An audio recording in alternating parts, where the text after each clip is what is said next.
మాట్లాడొచ్చా? గౌరవనీయులైన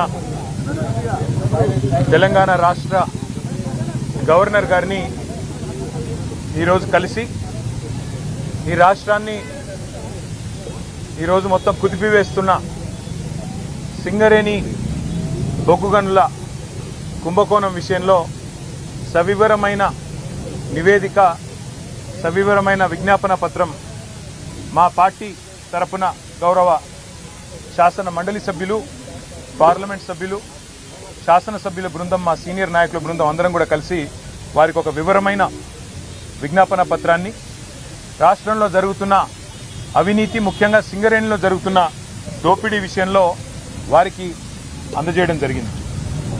సింగరేణిలో అవినీతి జరుగుతున్నదని ఆధారాలతో సహా మా శాసనసభ పక్ష ఉపనాయకులు, మాజీ మంత్రి పెద్దలు హరీష్ రావు గారు పత్రికా సమావేశం పెట్టి ఆధారాలతో సహా బయటపెట్టినప్పటి నుంచి కాంగ్రెస్ పార్టీలో వణుకు మొదలైంది. మీడియా కూడా మాకు సహకరించి ఈ కుంభకోణాన్ని పూర్తి స్థాయిలో బట్టబయలు చేసేసరికి పాలకుల గుండెల్లో రైళ్లు పరిగెడతా ఉన్నాయి. కేవలం మాట్లాడడమే కాదు, ఆధారాలతో సహా మరి ఈరోజు పూర్తి స్థాయిలో ఈ కుంభకోణాన్ని బట్టబయలు చేసినాం. సరిగా దాన్ని డైవర్ట్ చేయడానికి, ప్రజల అటెన్షన్ని దృష్టి మళ్లించడానికి విచారణ పేరిట ఇవాళ ఒకరి తర్వాత ఒకరిని పిలుస్తున్న విషయం కూడా మీకు తెలుసు. ఇవాళ సీఎం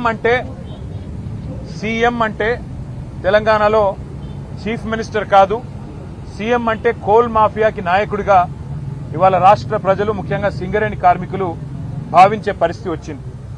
ఇవాళ మీరు ఒక్కసారి అర్థం చేసుకుంటే ఈ కుంభకోణాన్ని రాష్ట్ర ప్రజలు, ముఖ్యంగా సింగరేణి ప్రాంతంలో ఉండే మా కార్మిక సోదరులు కూడా అర్థం చేసుకుంటే చాలా స్పష్టంగా ఆధారాలతో సహా మేము బయటపెట్టిన తర్వాత, ముఖ్యంగా మేము లేవనెత్తిన కొన్ని ప్రశ్నల విషయంలో ఇప్పటి వరకు ప్రభుత్వం నుంచి ఒక్క సమాధానం కూడా రావడం లేదు. ఇక ఇట్లాంటి ముఖ్యమైన గంభీరమైన సమస్య విషయంలో స్పందించాల్సిన ముఖ్యమంత్రి గారేమో అప్పుడప్పుడు ఫుట్బాల్ ఆడుతున్నాడు సింగరేణితో, లేదా ఇవాళ విదేశాల్లో తిరుగుతూ ఏదో పాఠాలు నేర్చుకుంటున్నా అంటూ పోజులు కొడతా ఉన్నాడు. కానీ నేను వారికి గుర్తు చేస్తా ఉన్నా, ఏ వయసులో ముచ్చట ఆ వయసులో జరగాలి. చదువుకోవాల్సిన టైంలో చదువుకోక ఇప్పుడు చదువుకుంటానంటే ఏం వస్తుందో ఒకసారి వారు కూడా ఆలోచించుకోవాలి. మీరు 10 కోట్ల రూపాయల సింగరేణి నిధులు, సింగరేణి సంస్థకు సంబంధించిన నిధులు దుర్వినియోగం చేసి మీరు ఫుట్బాల్ ఆటకి, ఈ రాష్ట్ర ప్రజలతో మీరు ఎలాగో ఫుట్బాల్ ఆడుతున్నారు, కానీ సింగరేణి సంస్థతో కూడా ఫుట్బాల్ ఆడుతూ 10 కోట్ల రూపాయలు దుర్వినియోగం చేసి ఈరోజు ఆ సంస్థకి తీరని అన్యాయం చేసింది ఇవాళ రేవంత్ రెడ్డి గారు. ఒక్క స్కామ్కి సంబంధించి ఇన్ని ఆధారాలు బయట పెడితే కూడా ఒక్క స్కామ్ సంబంధించి కూడా ఇప్పటివరకు పాలకుల వైపు నుంచి సమాధానం లేదు. మేము అడిగాం, స్పష్టంగా చెప్పాం, మళ్ళీ అడుగుతా ఉన్నాం. ఓబీ టెండర్ల విషయంలో, ఓవర్ బర్డెన్ టెండర్ల విషయంలో గతంలో ఎన్నడూ లేని సైట్ విజిట్ సర్టిఫికేషన్, అంటే మీరు సైట్ మీదకి రావాలి, అక్కడికి వచ్చినట్టు సర్టిఫికేట్ తీసుకోవాలి అనే నిబంధన పారదర్శకతకు పాతర వేసి ఎందుకు పెట్టినారు, గతంలో ఎన్నడూ లేని విధంగా ఇది ఎందుకు పెట్టారంటే ఇంతవరకు సమాధానం లేదు.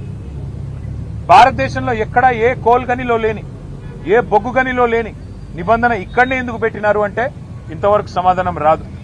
అట్లాగే నిజంగానే 2018 నుంచి 2024 వరకు ఈ నిబంధన గనక కేంద్ర ప్రభుత్వం ఒకవేళ సిఫారసు చేసి ఉంటే ఆ రోజున్న బీఆర్ఎస్ ప్రభుత్వం అమలు చేయలేదు. అన్ని టెండర్లను కూడా ట్రాన్స్పరెంట్ గా మేము పిలిచినాం. అందుకే ఆ రోజు అన్ని మైనస్ టెండర్లు వచ్చినాయి. ఎస్టిమేటెడ్ కాస్ట్ కంటే తక్కువ ఖర్చుకే సింగరేణికి డబ్బులు ఆదా చేస్తూ ఆ రోజు జరిగిన మాట వాస్తవమా కాదా? మరి ఆ రోజు ఆ టెండర్లలో లేని షరతు మీ ప్రభుత్వం వచ్చిన తర్వాత ఈ సైట్ విజిట్ సర్టిఫికేషన్ అనే విధానం ఎందుకు పెట్టారు, ఎవరికి లాభం చేయడానికి పెట్టారు అంటే ఇంతవరకు ప్రభుత్వంలోని బాధ్యులు ఏ ఒక్కరు కూడా సమాధానం చెప్పట్లేదు. 2025-26లో నిజానికి జనవరిలో ఒక టెండర్ చేశారు ఈ నిబంధన లేకుండా. జనవరిలో టెండర్ చేస్తారు, మళ్ళీ ఆ టెండర్ వెంటనే రద్దు చేశారు. టెండర్లో ఈ నిబంధన లేకుండా ఆ రోజు మీరు టెండర్ పిలిస్తే -7%, అంటే ఎస్టిమేట్ చేసిన దానికంటే 100 రూపాయలకి ఎస్టిమేట్ చేస్తే 93 రూపాయలకే పనిచేస్తామని కాంట్రాక్ట్ సంస్థలు ముందుకొచ్చినాయి. కానీ దాన్ని మీరు రద్దు చేశారు, ఈ నిబంధన పెట్టారు. దానివల్ల ఏమైంది, తిరిగి మళ్ళీ టెండర్ అదే ప్లేస్ లో పిలిస్తే +12, అంటే 100 రూపాయలకు అయ్యే పని 112 రూపాయలకు కావాలని చెప్పి మరి సంస్థలు వచ్చిన మాట వాస్తవమా కాదా మరి మీరు చెప్పాలని చెప్పి ప్రభుత్వాన్ని మేము డిమాండ్ చేస్తా ఉన్నాం.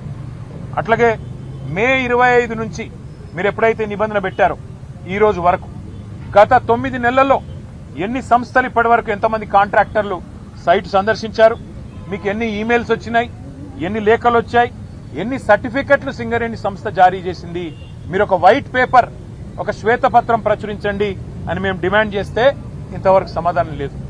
కొంతమందికే సెలెక్టివ్ గా ఎందుకు ఇచ్చారు మీరు, కొంతమందికే సెలెక్టివ్ గా మీరు ఎందుకు మరి కొంతమంది కాంట్రాక్ట్ సంస్థలను ఎందుకు మీరు ఎత్తుకుంటున్నారు, మిగతా వాళ్ళని ఎందుకు పక్కన పెడుతున్నారు? ఇందులో రింగ్ మాస్టర్ సృజన్ రెడ్డి అనే వ్యక్తి ముఖ్యమంత్రి బావమరిది అవునా కాదా అని మేము అడిగితే ఇంతవరకు సమాధానం రాదు, ఇంతవరకు ఆయన విషయంలో స్పష్టత రాదు. అట్లాగే మేము అడిగాం, శ్వేతపత్రం ప్రచురించండి, ఒక నైనీ టెండర్లే కాదు, నైనీ బొగ్గుగని టెండర్లే కాదు, మరి నైనీలో కూడా గతంలో 2021లో 2022లో 2 సార్లు మా ప్రభుత్వం ఉన్నప్పుడు కూడా టెండర్లు పిలిచాం. కానీ ఆ రోజు ఈ సైట్ విజిట్ సర్టిఫికెట్ అనే నిబంధన లేదు. మరి ఈ రోజు టీఆర్ఎస్ ప్రభుత్వంలో అవసరం లేనిది కాంగ్రెస్ ప్రభుత్వంలో ఈ నిబంధన ఎందుకు అవసరం వచ్చింది అని మేము అడిగితే ఇంతవరకు సమాధానం లేదు. అట్లాగే సోలార్ పవర్ స్కామ్ గురించి కూడా మేము బయట పెట్టాం.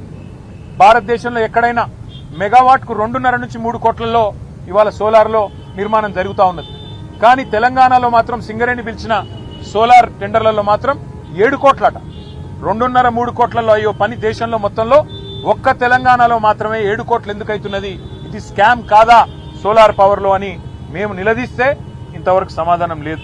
అట్లాగే ఎక్స్ప్లోజివ్స్ ఏవైతే గనుల్లో వాడతారో జిలెటిన్ స్టిక్స్ 30% అదనంగా రేటు పెంచారు, ఎందుకు పెంచారు అని మేము అడిగితే సమాధానం లేదు.